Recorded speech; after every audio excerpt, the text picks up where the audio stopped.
नमस्कार. आज आपण असा टॉपिक डिस्कस करतोय जे सगळेच जण नेहमी वापरतात अशी गोष्ट.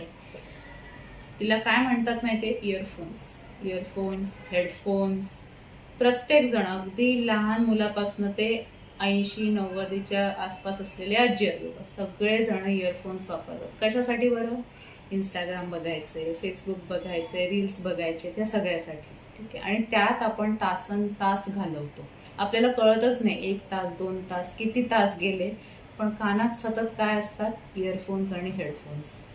आता ह्या इयरफोन्स आणि हेडफोन्सचे दुष्परिणाम इतके आहेत की अगदी लहान लहान मुलांना हिअरिंग लॉस व्हायला लागलाय.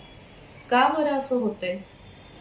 आपल्या कानांना जे ध्वनी ऐकण्याची जी सवय आहे ती लांबून, असं कुठलंही गॅजेट तुम्ही जेव्हा कानांवर लावता तेव्हा आतल्या आत मॉइश्चर जमा व्हायला लागतं आणि आपल्या आतले जे टिम्पॅनिक मेम्ब्रेन किंवा कानाचा पडदा आहे त्याला इतक्या जवळून येणारी स्पंदनं आवडत नाहीत आणि तो आवाज इतका मोठा असतो. कधी कधी बघा आपल्या मोबाईलवर एक वॉर्निंग येते की हा व्हॉल्यूम ऐकण्यासाठी खूप जास्त मोठा आहे, ह्याला कमी करा.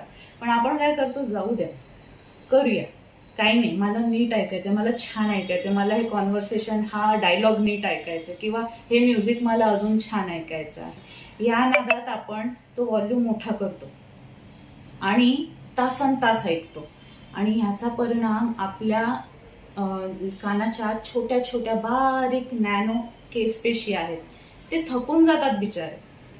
आता ते इतके थकतात की म्हणजे साधारण तुम्ही 90 डीबीचा आवाज ऐकताय आणि तो 8 तास तुम्ही सतत ऐकत राहिला तर या केसपेशीनं अशा दमून जातात आणि त्या दमून गेल्यानंतर थोड्या वेळाने जर तुम्ही त्यांना थोडं थांबलात तर त्या परत रिज्युविनेट होऊ शकतात, परत तरण्या ताठ्या होऊ शकतात. पण त्याला एक लिमिट आहे, नॅचरल लिमिट आहे. त्यामुळे तुम्ही सतत जर रोज इयरफोन्स हेडफोन्स तासन तास ऐकत असाल तर तुमचा हिअरिंग लॉस कायमस्वरूपी परमनंट होण्याचे धोके दुपटी तिपटीने वाढतात. त्यामुळे तुम्हाला आजच ह्या गोष्टीची दखल घेणं गरजेचं आहे.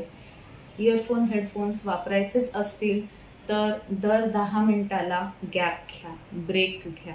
आणि याच्या पुढे सुद्धा हेडफोन्स कशी निगा राखायची, कारण हा रोजचा प्रकार आहे, रोजच आपल्याला त्यांची काळजी घ्यायची, कानाची काळजी घेणं गरजेचं आहे.